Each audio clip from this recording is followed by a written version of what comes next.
केंद्र सरकार की अग्निपथ योजना के खिलाफ देश भर में बवाल मचा है।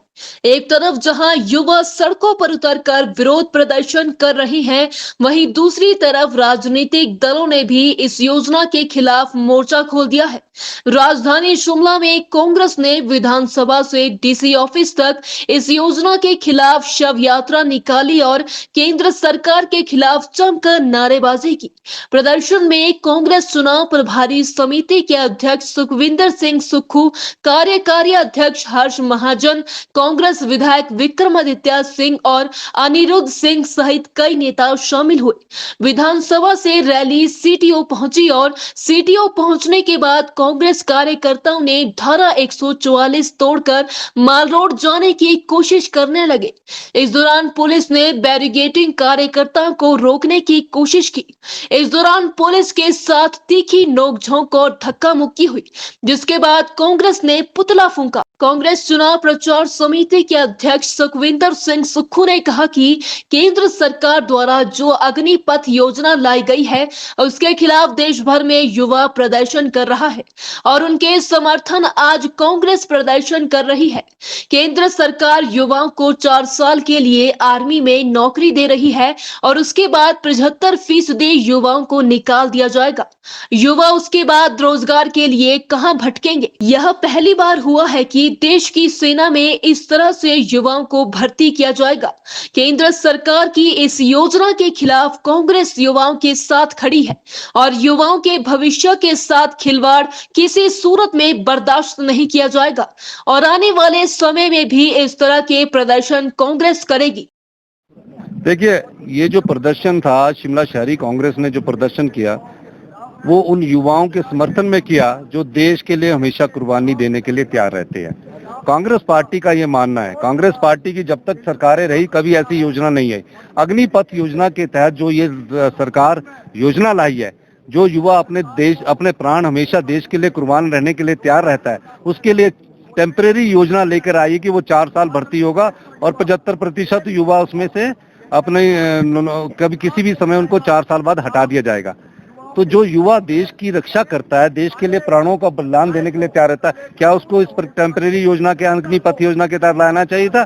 कांग्रेस पार्टी इस योजना का विरोध करती है और ये विरोध प्रदर्शन उन युवा साथियों के लिए जो देश के लिए हमेशा अपने प्राण का बलिदान देने के लिए तैयार रहते हैं, उस संदर्भ में ये हम लोग जो है इस प्रदर्शन में उनके समर्थन में आज हम लोगों ने ये प्रदर्शन किया। देखिए, पुतला जो फूका है वो युवा के, जो हमारे एनएसए युवा कांग्रेस के साथी है, वो भी भर्ती होना चाहते हैं, वो भी रोष प्रकट कर रहे हैं। तो उन्होंने ये पुतला इसलिए फूका है कि हम जब लोग कल मिलिट्री में होंगे और 4 साल के लिए हमारी भर्ती होगी और 4 साल बाद हमें पता ही नहीं लगेगा कि सेना से निकाल दिया गया है, तो वो इस पुतला फूकने के माध्यम से सरकार को चेताना चाहते हैं कि कम से कम आप युवाओं की आवाज सुनिए और इस योजना को वापस ले। जारी रहेगा क्या? देखिए, आज हमीरपुर में भी विरोध कांग्रेस पार्टी कर रही है, शिमला में भी विरोध कर रही है और जगह भी विरोध कर रही है और आने वाले समय में जब तक युवाओं की मांगों का पूर्ण रूप से विचार नहीं कर दिया जाता, तब तक हर जगह कुछ युवा तो खुद ही कर रहे हैं। जो सेना में भर्ती होने वाले, उनको किसी पार्टी की जरूरत नहीं है। कांग्रेस पार्टी तो सिर्फ उनका मॉरल बूस्ट और उनका समर्थन करने के लिए आज ये प्रदर्शन कर रही है। और जो भी शिमला में हमारे नेता थे, चाहे रोहित ठाकुर जी है, अनिरुद्ध सिंह जी है, भवानी पठानी जी है, विनय जी है, विक्रमादित्य जी है, हम सब लोग उनके समर्थन में आए हैं। और शिमला शहरी कांग्रेस ने जो ये योजना बनाई, उस संदर्भ में आया कि हिंदुस्तान का जो भी युवा सेना में भर्ती होता है, उसके समर्थन में कांग्रेस पार्टी खड़ी है। कांग्रेस पार्टी जो है राज्य सरकार के भ्रष्टाचार की चार्जशीट तैयार करने वाली थी, क्या वो चुनावों से पहले आई थी? चुनावों के बाद हमेशा चार्जशीट चुनावों से 2 या 3 महीने पहले आती है, जिसमें राजेश धर्मानी जी कार्य कर रहे हैं और अभी हमारी मैनिफेस्टो कमेटी की भी बैठक हो रही है और आने वाले समय में हमारा क्या घोषणा पत्र होगा, उस संदर्भ में भी हम देखेंगे।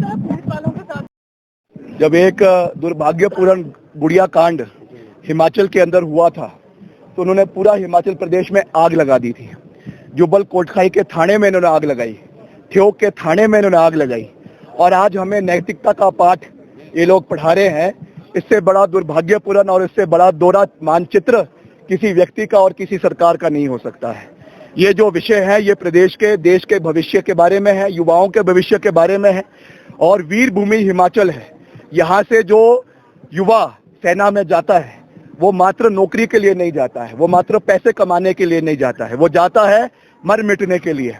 इस मातृभूमि ने जो है परमवीर चक्रों को पैदा किया है, इस मातृभूमि ने कैप्टन विक्रम बत्रा को पैदा किया है, इस मातृभूमि ने और ऐसे वीर जवानों को पैदा किया है। इसलिए उनके स्वाभिमान को इस सरकार ने ललकारा है, इस सरकार ने उनके स्वाभिमान को ठेस पहुंचाई है। इसकी हम कड़ी शब्दों में निंदा करते हैं। और जिस तरीके से हिमाचल प्रदेश के कोने कोने में, खास रूप से जिला कांगड़ा में, जिला हमीरपुर में, जिला बिलासपुर में जो विरोध इस सरकार का हुआ है, उसका हम स्वागत करते हैं।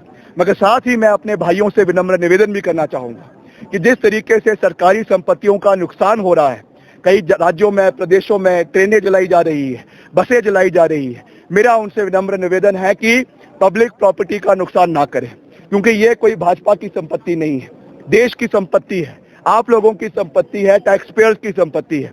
कृपया उस पर उसका नुकसान ना करें। मगर आपका मौलिक अधिकार है कि आप प्रोटेस्ट कर सकते हैं, पूरी मजबूती के साथ प्रोटेस्ट करिए। जिस तरीके से काले कानून में आपको वापसी करनी पड़ी थी इस सरकार को, वैसे ही ये घमंडी सरकार बहुत जल्द प्रदेश के युवाओं के सामने झुकेगी, क्योंकि जिस ओर युवा चलता है उस ओर जमाना चलता है। और हिमाचल प्रदेश और देश के युवा ने ठान लिया है कि इस भ्रष्टाचारी सरकार को, इस युवा विरोधी सरकार को उखाड़ के फेंकना है, और उसकी शुरुआत हो चुकी है, जिसका परिणाम 2022 के चुनावों में जयराम ठाकुर जी को मिलेगा। जब रिवाज तो बदलेगा, मगर रिवाज के साथ साथ सिराज में भी बदलाव होगा, और सिराज में जो है कमल को काट कर कांग्रेस पार्टी वहां से विजय प्राप्त करेगी। तब जयराम जी के जो है होश ठिकाने आएंगे।